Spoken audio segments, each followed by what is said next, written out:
The late summer sun filtered through the cracked windshield of Nathan Daniels' old sedan. Its peeling paint and rattling engine telling a story of miles driven out of necessity, not choice. He gripped the wheel tightly, his mind consumed by the job interview awaiting him at the grocery store. This wasn't just a chance for a paycheck. It was a lifeline. His mother, Angela, worked double shifts at the diner to make ends meet. And his younger brother, Jordan, deserved a shot at a better future. Nathan's interview wasn't for him alone, it was for all of them. The fuel gauge hovered precariously above empty, a silent reminder that failure wasn't an option today. Nathan adjusted the wobbly side mirror, muttering under his breath, "Hold it together, old man." The car groaned in response as he guided it along the winding suburban road. Up ahead, something caught his attention. A black SUV sat idling on the shoulder, hazard lights flashing against the backdrop of a clear blue sky. Beside it stood a woman in her early 30s, visibly pregnant and pacing with one hand on her phone. She seemed frustrated, glancing up and down the empty road. Nathan hesitated, his foot instinctively easing off the gas. He glanced at the clock on the dashboard. "You can't be late, Nathan." But the sight of the woman stopped him. She pressed her free hand against her back, shifting uncomfortably. Nathan sighed, his hand tightening on the wheel. He pulled over a few feet ahead, the sedan shuddering as it came to a halt. Stepping out, Nathan raised a hand in a cautious wave. "Hey, ma'am, everything okay?" The woman turned sharply, her grip tightening on her phone. Her eyes flicked over Nathan and his car. A flicker of unease passed across her face. "My tire," she said after a pause, gesturing toward the front of the SUV. "It's flat. I was trying to call for help. But there's no signal out here." Nathan nodded, noting the slight edge in her voice. "I can take a look if you want," he offered, keeping his tone calm. "Looks like you shouldn't be out here too long." She hesitated, her eyes narrowing slightly before softening. "Okay, thank you." Nathan approached the SUV and crouched by the tire, which was shredded beyond repair. "Got a spare?" "In the back," she said, her voice more measured now. As Nathan worked, the woman paced a small circle, her hand resting protectively on her belly. The midday heat pressed down, and sweat dripped from his brow as he loosened the lug nuts and removed the damaged tire. He tried to keep the mood light. "How far along are you?" 37 weeks, she said, pausing to glance at him. "Close, but not quite there yet."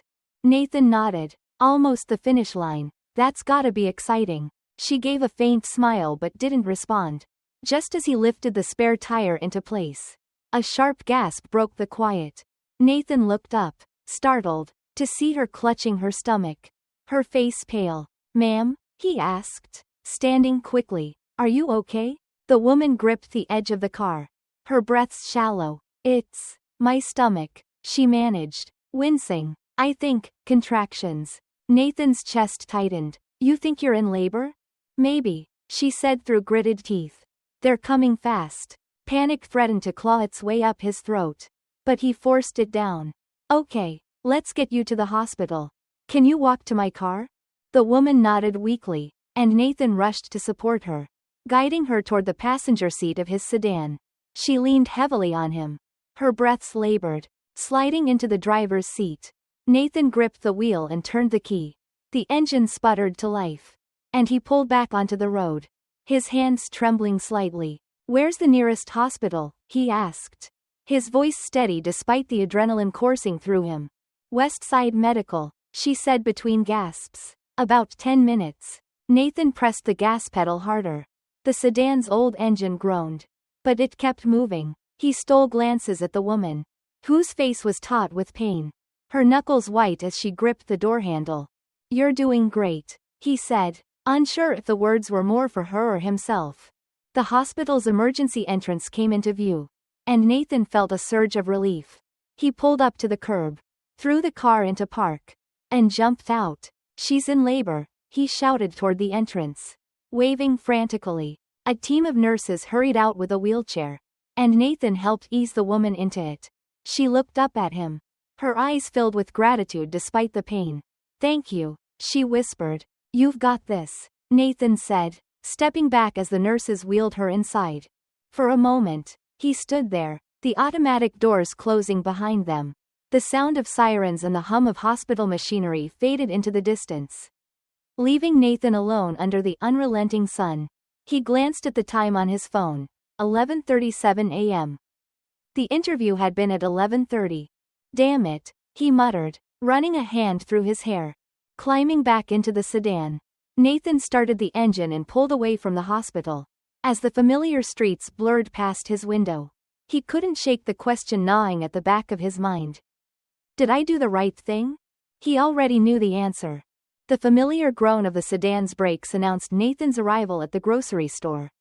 He parked hastily, the car lurching to a stop slightly askew in the lot. His chest tightened as he glanced at the time again. 11:45 a.m. 15 minutes late. He knew the odds were against him, but the hope of salvaging his interview kept his feet moving toward the store's entrance. Inside, the hum of fluorescent lights and the steady beeping of checkout scanners felt almost oppressive. Nathan weaved through the aisles toward the manager's office at the back, his heart pounding with each step. His reflection in a passing freezer door gave him pause. His shirt wrinkled, hands still faintly streaked with grease, and sweat clinging to his hairline. He looked every bit as frazzled as he felt. The office door was ajar. Inside, a middle-aged man with thinning hair stood behind a cluttered desk, flipping through a stack of papers. His pressed shirt and carefully knotted tie contrasted starkly with Nathan's disheveled appearance. "Excuse me, sir," Nathan began, stepping into the doorway. He fought to steady his voice. "I'm Nathan Daniels. I had an interview scheduled for 11:30. You're late." The man cut in without looking up, his tone curt and final. "I know," Nathan said quickly, hands tightening into fists at his sides. "I'm really sorry. There was an emergency. A woman on the side of the road. Pregnant. She went into labor, and I had to get her to the hospital." The manager raised his gaze then, his sharp eyes scanning Nathan from head to toe. There was no recognition in his expression, no softening. He leaned back slightly, crossing his arms. "You're telling me you missed your interview because you were playing hero?" Nathan's jaw clenched. "It wasn't about that," he replied, forcing his voice to stay calm. "She needed help, and I couldn't just leave her there." The man's lips curled into a faint, humorless smile. "Look, kid, punctuality is part of the job. You can't even show up on time for an interview. What makes you think I'd trust you to clock in on time for a shift? Just give me 5 minutes." Nathan pleaded, his frustration bleeding through now. "I really need this job. I'll prove I'm reliable." The manager shook his head, his expression unmoved. "The position's already been filled. Better luck next time." Nathan stared at him for a moment, disbelief and humiliation twisting in his chest. Finally, he nodded stiffly. "Thank you for your time," he muttered before turning and walking out of the office. The store's air-conditioned aisles felt colder now, the fluorescent lights harsher. Nathan kept his head down as he made his way back to the car, each step feeling heavier than the last. By the time he reached the driver's seat, his hands trembled slightly as they gripped the wheel. He sat there for a moment, staring through the windshield at the parking lot. The weight of the day settled over him like a thick fog. He thought about his mother, working yet another double shift to keep the lights on, and his younger brother, who counted on him to set the example. Nathan exhaled slowly, pressing his forehead against the steering wheel. "Did I make a mistake?" The question echoed in his mind, sharp and unrelenting. He could have driven past the woman on the roadside, gone straight to the interview, and secured the job. Maybe then, he wouldn't feel this mix of shame and anger coursing through him now. But even as the thought surfaced, he knew it wasn't truly an option. Leaving her would have gone against everything his mother had taught him, about integrity, about stepping up when no one else would. Still, the sting of rejection lingered. His family needed him to succeed, and today had felt like a step backward. Nathan turned the key in the ignition. The engine sputtered before roaring reluctantly to life, and he pulled out of the parking lot. He didn't drive home immediately, though. Instead, he found himself heading to the edge of the neighborhood, where an old park bordered the city. The swing set creaked in the wind, and children's laughter echoed faintly from the other side of the field. Nathan parked near a weathered picnic table and sank onto the bench, staring at the patches of grass sprouting unevenly around the playground. The weight of his frustration pressed against his ribs. He thought about the look in the woman's eyes as he helped her into the hospital. The quiet but unmistakable gratitude. He knew he'd done the right thing. But doing the right thing didn't pay the bills. The park slowly emptied as the afternoon wore on. Nathan remained seated, the tension in his chest gradually giving way to resolve. His mother's voice echoed in his mind. A familiar refrain from his childhood. We don't give up, Nathan. We find another way. With a sigh, he stood, brushing the dust from his jeans. The path ahead wasn't clear. But for now, he had to keep moving. Nathan's car creaked into the driveway of the small house he called home. The paint on the siding was peeling. The porch sagged noticeably, and the yard was a patchwork of dry grass and dirt. He turned off the engine, which sputtered like it might give out for good, and sat for a moment in the silence. The house, though weathered and worn, was a constant reminder of his family's resilience. Inside, his mother, Vanessa, had likely just finished her double shift at the diner, and his younger brother, Jaden, would be hunched over his books at the kitchen table, trying to keep his grades high enough to earn a scholarship. It was a rhythm they all shared. One of constant motion. Scraping by, and pushing forward, Nathan grabbed his backpack from the passenger seat, its strap fraying at the edges, and headed to the door. The sound of the screen door creaking open brought Vanessa to the threshold. She stood there in her faded blue diner uniform, her dark hair tied back into a simple bun, and her eyes lit up when she saw him. There's my hard-working man, she said, wiping her hands on a dish towel. How'd it go? Did they hire you? Nathan froze mid-step, the question hitting harder than it should have. He forced a small smile, trying to delay the inevitable. Let me come inside first, he muttered, brushing past her. The kitchen was just as he'd expected. Jaden sat at the table with a textbook open, scribbling furiously into a notebook.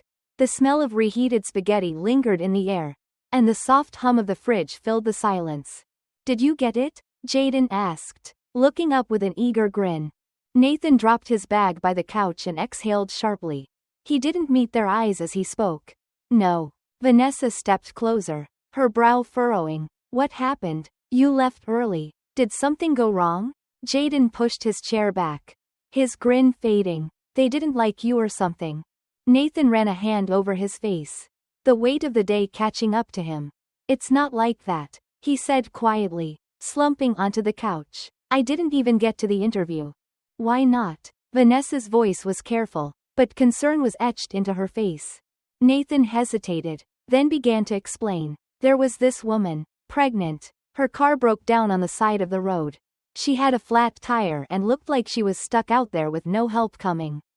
So, I pulled over, tried to change the tire. But, he paused, glancing up at Vanessa. She went into labor. Vanessa's eyebrows lifted in surprise. She what? Yeah, Nathan said with a dry chuckle. She started having contractions right there. So I helped her into my car and drove her to the hospital. By the time I got to the store, he shrugged, the memory of the manager's dismissive tone still fresh. They'd already filled the position. For a moment, the kitchen was silent except for the ticking of the clock. Vanessa finally sat down beside him, her expression a mix of pride and exhaustion. You did the right thing, she said, placing a hand on his shoulder. That woman and her baby are safe because of you. Jaden leaned forward, his eyes wide. Wait. You delivered a baby? No, Nathan said quickly, shaking his head. Just got her to the hospital. But still, he trailed off, staring at the scuffed floor. It doesn't change the fact that I lost the job. I needed this. Ma, you're working yourself into the ground. And Jaden shouldn't have to worry about this stuff. He should just focus on school. I can get a job, Jaden said suddenly, his voice filled with determination. I'm old enough now. I could work weekends or something. No, Nathan said firmly, sitting up straighter. You're staying focused on school. That's your job. You're getting that scholarship. Jaden frowned but didn't argue. Vanessa sighed, her hand still resting on Nathan's shoulder. You've always tried to carry so much, Nathan, she said softly, but you don't have to do this alone.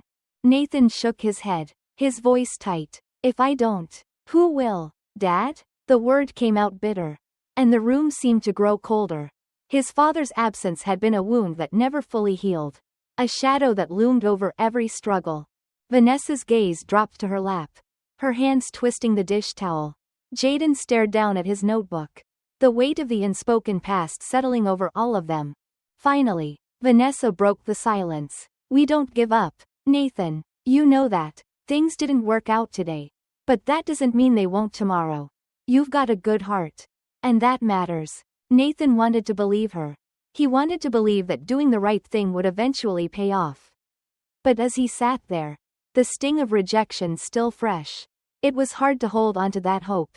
Maybe, he muttered, leaning back against the couch.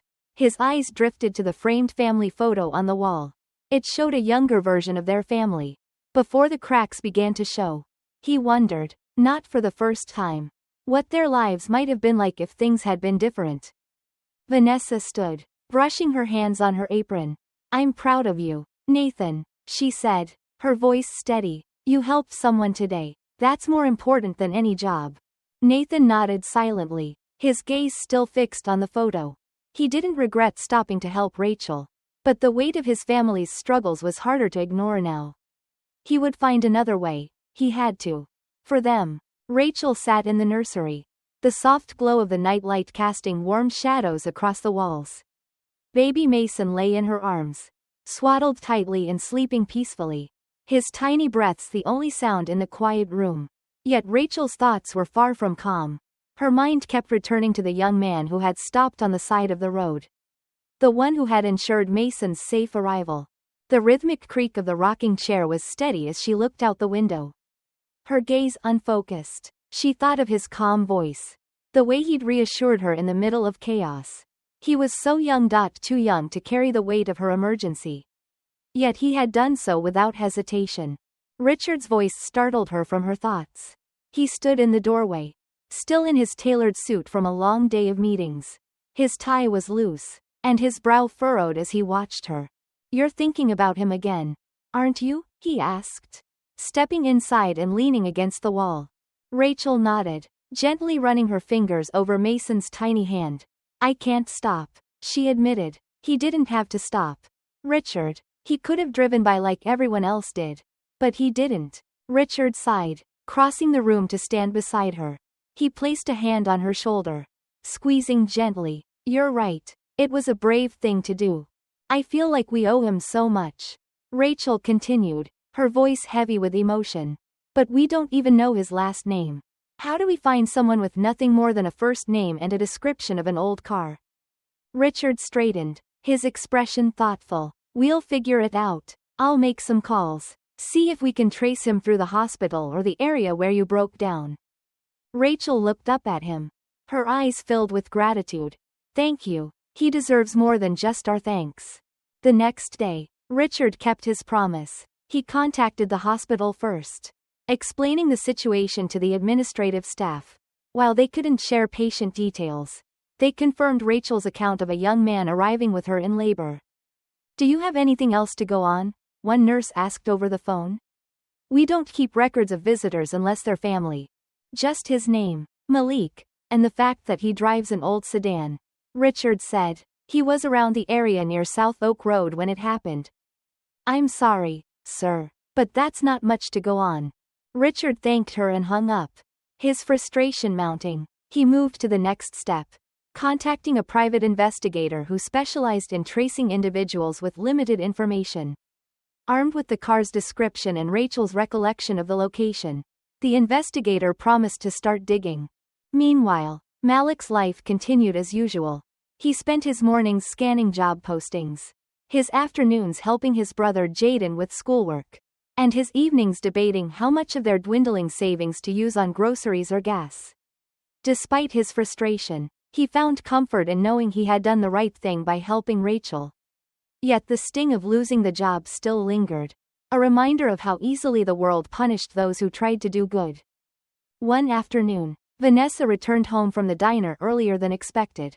Her face was drawn, her steps heavy as she dropped her purse on the kitchen counter. You okay, Ma? Malik asked, setting down the broom he'd been using to sweep the living room. Vanessa managed a small smile. Just tired. And short on tips today. People don't seem as generous when they're tightening their own belts. Malik felt a pang of guilt. He had always tried to lighten her burden. But lately, it felt like every step forward came with another setback. I'll figure something out, he said quietly, more to himself than to her. Vanessa gave him a long look. The kind only a mother could manage, full of love and worry. You already do more than enough. Malik, don't let this world make you think otherwise. A week later, Richard received a call from the investigator. I think we found him.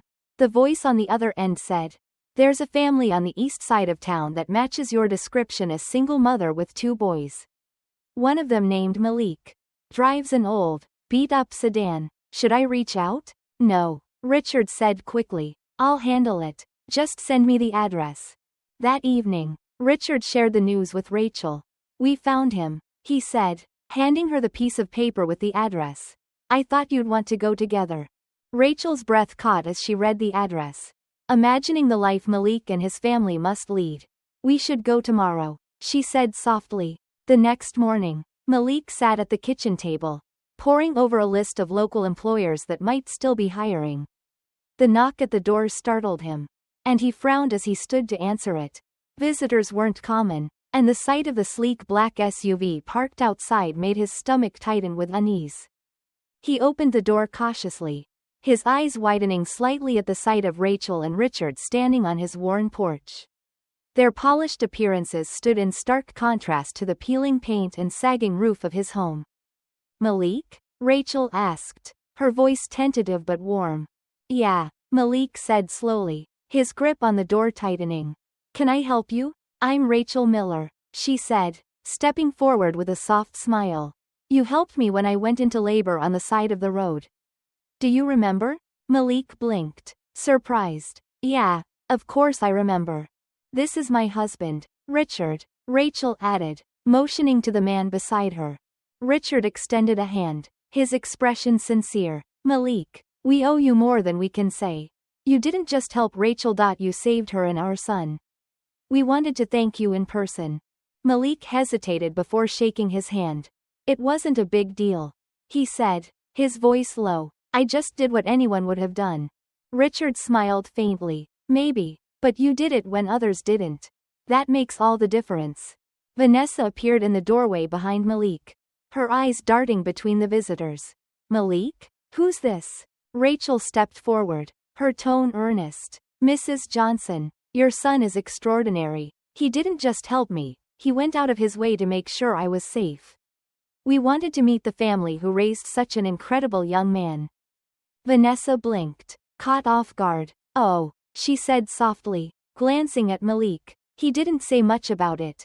That's just how he is. Rachel smiled. Well, we think he's remarkable, and we'd like to talk about how we can give back. Malik and Vanessa exchanged a look, the weight of their struggles and the unexpected gratitude of these strangers settling over them. For a family used to fighting battles alone, the idea of someone offering help felt almost too much to believe. But as Rachel and Richard stepped inside, their sincerity shining through, Malik allowed himself to hope, just a little, that things might finally change. The Johnson living room was modest, its furnishings showing signs of wear but neatly kept. Malik sat quietly on the couch, his hands clasped together, his gaze fixed on the visitors sitting across from him. His mother, Vanessa, had taken the armchair, her posture straight but her hands fidgeting in her lap. Rachel and Richard Miller, with their polished presence, seemed almost out of place, like figures stepping out of a picture into a different frame. The silence stretched for a moment before Rachel broke it, her voice soft yet filled with conviction. Malik, we didn't come here just to say thank you. We came because you made an impact on us, on me and my family, that we can't ignore.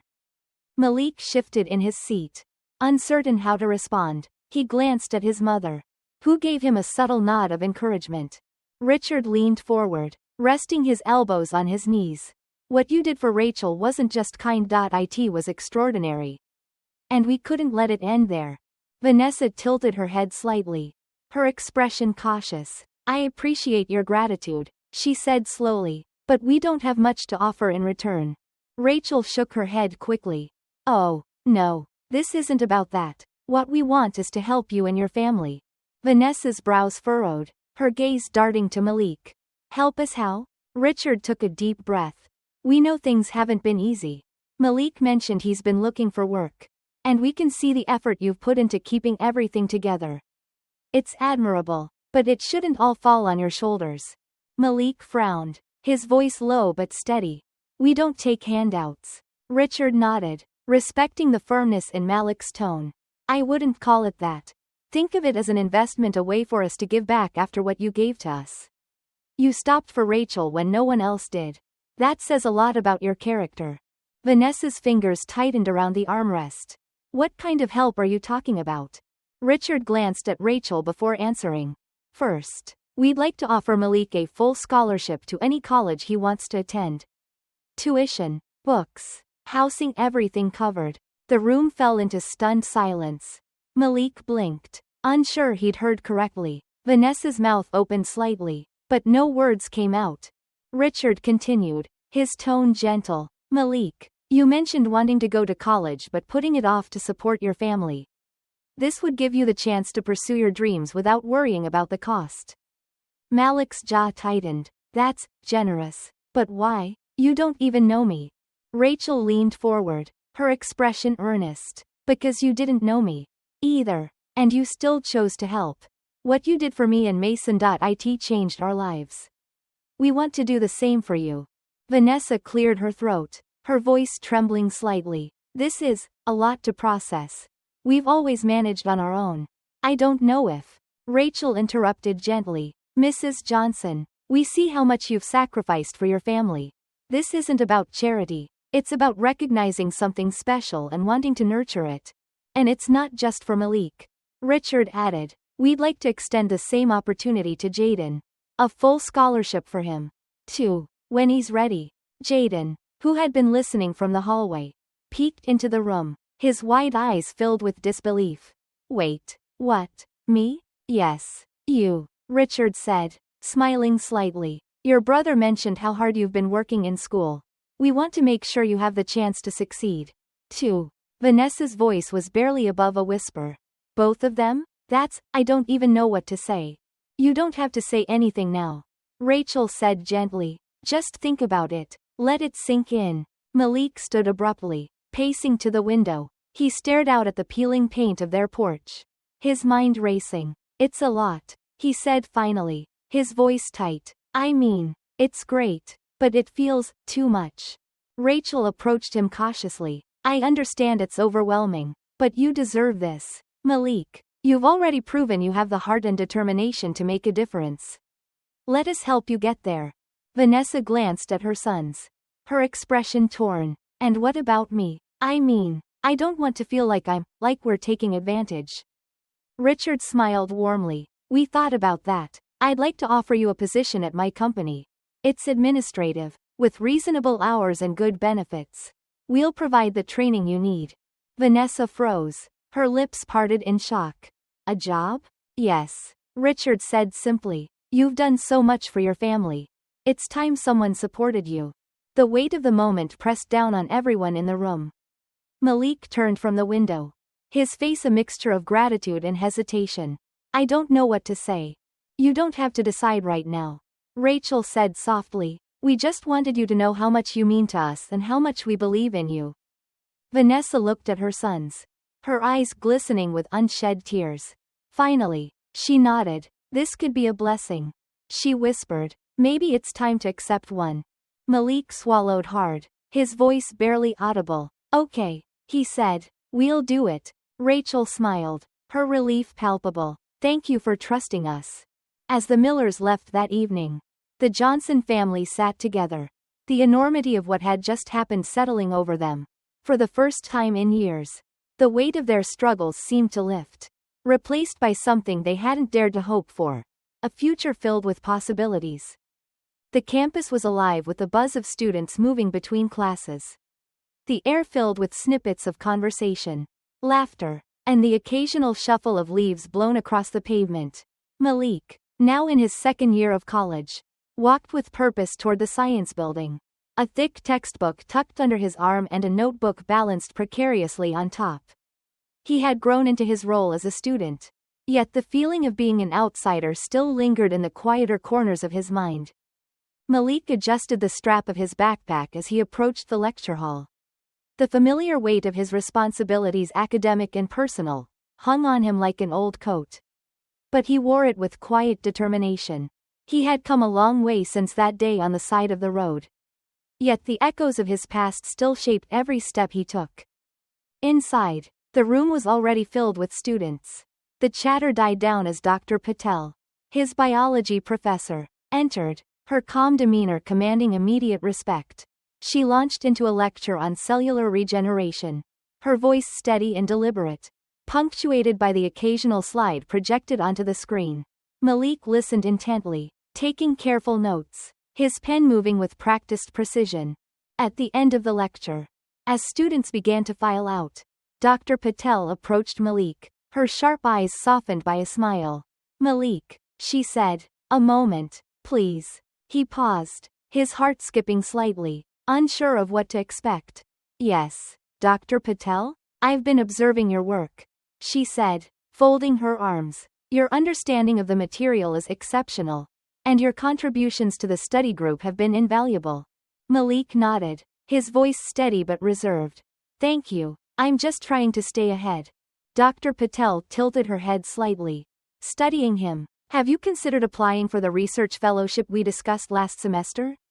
I think you'd be an excellent candidate." Malik hesitated. The idea of applying for something so prestigious felt daunting. "I've thought about it," he admitted, "but I'm not sure I'm what they're looking for." Dr. Patel's expression didn't waver. "Let me be clear, Malik. You are precisely what they're looking for. You have the intellect, the drive, and the perspective to bring something unique to their program. Don't let self-doubt get in the way." Her words stayed with him long after he left the lecture hall. He found a quiet spot under a sprawling oak tree and sat down, opening his notebook to the blank back pages. As he began sketching out ideas for his fellowship application, the thought of how far he had come surfaced again. From that roadside moment to now, the journey felt surreal. But it was his reality, a reality shaped by the generosity and faith of strangers who had become like family. Back home, Vanessa was adjusting to her new rhythm. Her job at Miller Industries had brought a sense of stability she hadn't known in years. She arrived each morning at the sleek office building, her once nervous steps now replaced with confidence. Her colleagues respected her diligence, and her supervisor often praised her attention to detail. It wasn't just a job. It was a lifeline, a chance to reclaim her identity beyond being a struggling single mother. But the adjustment wasn't without its challenges. Some coworkers, especially those in higher-ranking positions, regarded her with a quiet skepticism. Vanessa could feel their eyes linger just a second too long when she spoke during meetings, or the way they rarely invited her to informal gatherings. It wasn't overt hostility, but a subtle undercurrent of doubt that she had earned her place. One afternoon, during a team meeting, Vanessa presented a scheduling system she had developed to streamline their workflow. The room was silent as she explained the process, her voice steady despite the nervous flutter in her chest.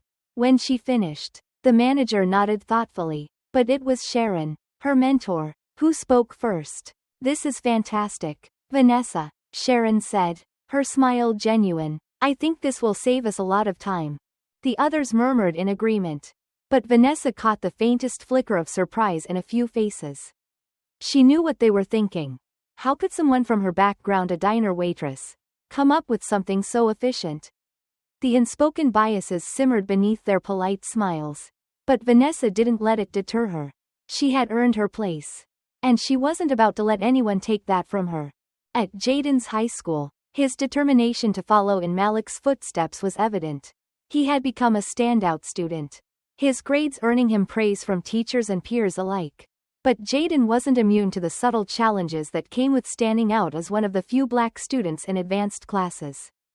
During a discussion in government class, the topic turned to systemic inequality.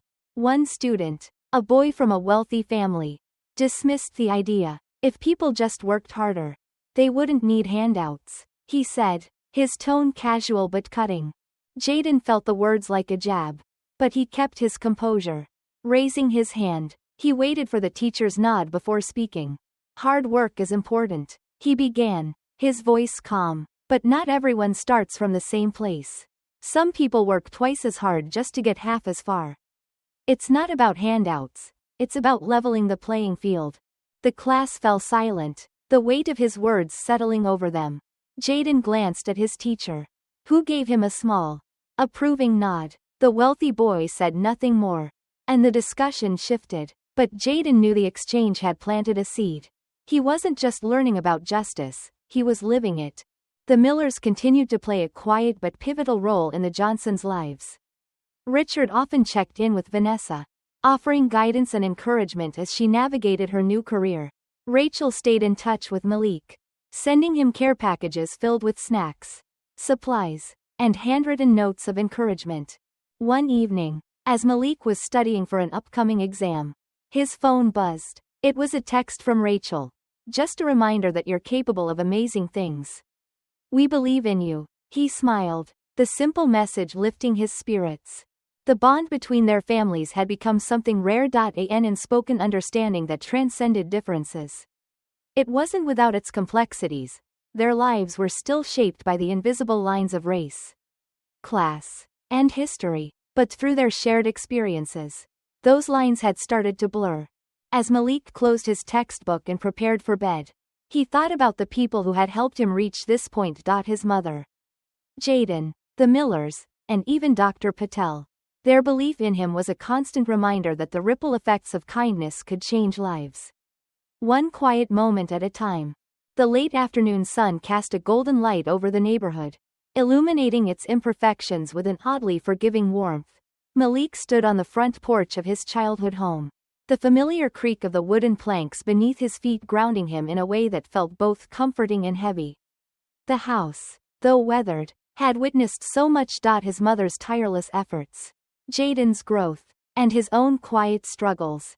Inside, the faint aroma of dinner lingered, a mix of spices and warmth that always reminded Malik of simpler times.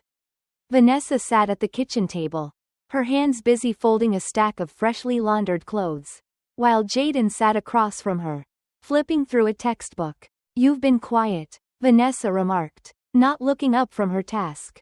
Her voice carried that steady tone Malik had always associated with her, a mix of strength and concern. I'm just thinking, Malik replied, leaning against the doorframe. He held a mug of tea, its steam curling upward in delicate swirls. About how things are starting to change. Vanessa paused, folding a shirt and placing it on the pile. Change is good, she said, her eyes lifting to meet him. But it's not always easy. Is it? Malik shook his head. No, it's not. Jaden glanced up, sensing the weight of the conversation. Is this about school or everything else? Both, Malik admitted, taking a sip of his tea. He turned to look out the window, where the glow of the street lamp was just beginning to push back the encroaching dusk. Sometimes it feels like I'm juggling two worlds. The one I come from and the one I'm trying to be part of. Vanessa nodded slowly, setting aside the laundry. That's not new, Malik. Your father felt the same way when we first moved here. He used to say, it's not the worlds that need to change. It's the bridges between them. Malik tilted his head, considering her words. What does that even mean? Vanessa smiled faintly. It means people spend too much time building walls and not enough building bridges. But when someone does start building those bridges, they feel the strain of both sides pulling at them. The next day, Malik found himself back on campus. The buzz of activity both energizing and exhausting. He had a packed schedule, lectures, labs, and a late-night study session. But his thoughts kept drifting to his conversation with his mother. The metaphor of bridges lingered, weaving itself into the rhythm of his day. During a break between classes, Malik met up with his study group. The library was crowded, students huddled over laptops and textbooks, their quiet murmurs blending into a symphony of focused chaos. Malik settled into his usual seat, his group greeting him with nods and smiles. One of his group members, Ethan, leaned over. Hey, Malik, you're killing it in bio. Got any tips for the rest of us mortals? Malik chuckled softly, flipping open his notebook. Just stay consistent. The material builds on itself. So falling behind makes it harder to catch up. Ethan nodded appreciatively. I don't know how you balance it all. Classes, labs, everything. Do you even sleep? Not much, Malik admitted, his tone light but truthful. But I'm used to it. Another group member, Clara, chimed in, her voice carrying a curious edge. You've mentioned your family a few times. Sounds like they're a big part of what keeps you going. They are, Malik replied simply. He hesitated for a moment before adding, my mom's been through a lot. She taught me that hard work isn't a choice, it's just life. Clara tilted her head. That's admirable, but doesn't it feel like too much sometimes? Like you're carrying a weight that should be shared? Malik met her gaze, his expression thoughtful. Yeah, it does. But life hasn't given us much choice. You do what you can for the people you care about. The conversation drifted back to coursework. But Malik could feel the unspoken questions lingering. He wasn't sure if it was curiosity, sympathy, or something else entirely, but it was clear his experiences stood out in this space, a bridge between two worlds. Later that week, Malik attended a campus event hosted by the Student Diversity Council. The room was filled with a mix of students, professors, and community members, their conversations a hum of diverse experiences and perspectives. The event featured a panel discussion on systemic inequality and the ways it influenced education, health, and opportunity. Malik sat near the back, listening intently as a speaker, a professor from the sociology department, shared stories about the challenges faced by underrepresented communities. The professor's voice was steady, yet her words carried the weight of lived experience. Bridging divides isn't just about understanding, she said. It's about action. It's about choosing to stand in that uncomfortable space between two worlds and saying, I belong here, and so do you. The words struck a chord in Malik. He thought about his mother's quiet strength, Jaden's determination, and the Millers' unwavering support. He thought about the moments when he felt out of place, both in his own neighborhood and on campus. And he thought about the bridges he was building, whether he realized it or not. As the event concluded, Malik lingered, watching as students and faculty mingled. He noticed Dr. Patel across the room, speaking with a group of students. When she saw him, she smiled and waved him over. Malik, she said, her tone warm. How are you finding the discussion? It's thought-provoking, he replied, choosing his words carefully. It makes me think about how much work there is to do. And how complicated it all is. Dr. Patel nodded. It is complicated, but it's also necessary. You're already doing the work, Malik, whether you realize it or not. Every choice you make, every space you step into, you're building bridges. Her words echoed his mother's, and Malik felt a quiet resolve settle over him. He wasn't just navigating two worlds, he was connecting them, one small step at a time. That night, as Malik sat at his desk, reviewing notes for an upcoming exam, he paused to reflect. The bridge he was building wasn't perfect. It creaked under the weight of expectations, doubts, and invisible barriers, but it was strong enough to carry him forward. And that, he realized, was all he needed. The first rays of dawn peeked through the cracks in Malik's curtains, illuminating the cluttered desk in his small apartment. Papers were stacked high, and a well-worn textbook lay open to a chapter on cellular biology. Malik rubbed his eyes, exhaustion lingering from another long night of studying. Outside, the faint hum of city life began to stir, a distant siren, the murmur of voices, and the occasional whistle of a passing train. Today was different, though. It wasn't just about exams or assignments. Malik was heading back to his old neighborhood for the first time in months. And the thought brought with it a complex mixture of anticipation and unease. By midday, Malik stood in front of the house he had called home for so many years. The peeling paint and sagging porch were unchanged, but the sight of it felt different now. Less like a reminder of struggle and more like a testament to resilience. The front door opened, and Vanessa appeared, her face lighting up when she saw him. "There's my college boy," she said with a broad smile, pulling him into a hug. "Look at you, all grown up." Malik chuckled. I've grown. Ma, you just don't want to admit it. Vanessa stepped back, her eyes scanning his face. You're doing good, Malik. I can see it in you. They moved inside, the familiar warmth of the house wrapping around Malik like a favorite sweater. Jaden was at the kitchen table, surrounded by books and papers.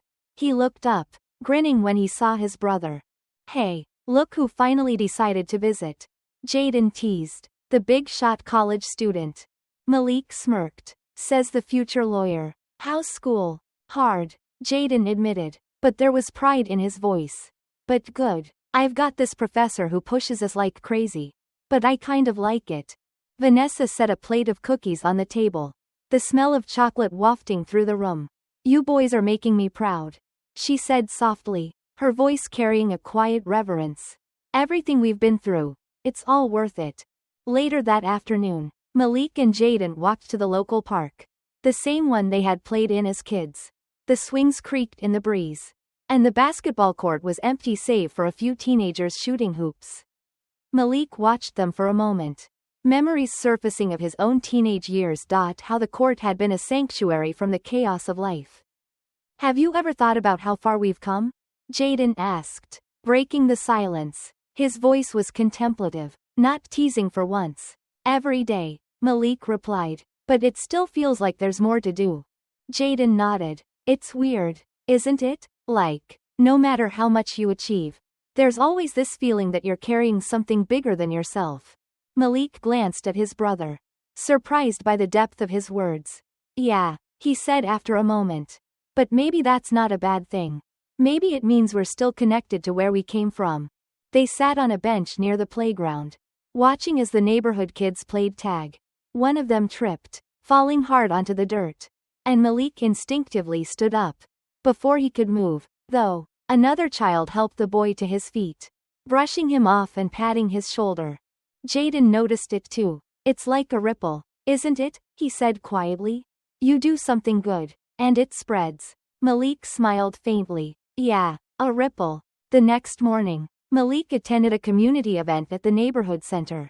It was a modest gathering, a handful of local leaders, a few families, and a mix of curious onlookers. Malik had been invited to speak, though the idea of addressing a crowd still made him uneasy. As he stood at the podium, he scanned the room, recognizing faces he hadn't seen in years.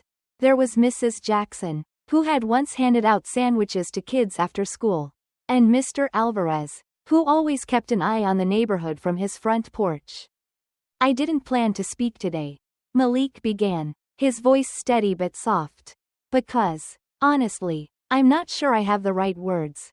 He paused, his gaze dropping to the edge of the podium. But then I thought about this place, this community. And what it meant to me. Growing up here wasn't easy. There were times when it felt like the whole world was stacked against us. The room was silent, the weight of his words settling over the crowd. But it wasn't all struggle. He continued, there were moments of kindness, of people looking out for each other. Those moments, they stick with you. They remind you that even when life feels impossible, there's still good out there. Malik looked up, his eyes meeting those of the audience. I'm here today because of that good. Because someone believed in me when I didn't believe in myself. And because my family taught me that helping others isn't just a choice, it's a responsibility. The crowd erupted into applause, a ripple of warmth spreading through the room. Malik stepped back from the podium, his heart full as he watched the faces around him. For the first time in a long time, he felt like he was exactly where he was meant to be. That evening, as the sun dipped below the horizon, Malik sat on the porch with Vanessa and Jaden. The air was cool, the stars just beginning to twinkle in the darkening sky. You did good today, Vanessa said, her voice soft. I'm proud of you, Malik. Malik leaned back, his gaze fixed on the heavens. It's not just me, Ma. It's all of us. Everything we've been through. It's made us who we are. Vanessa reached over, squeezing his hand. And who we are is something to be proud of. Jaden grinned. So what's next for you, big brother? Malik chuckled, a quiet determination in his eyes.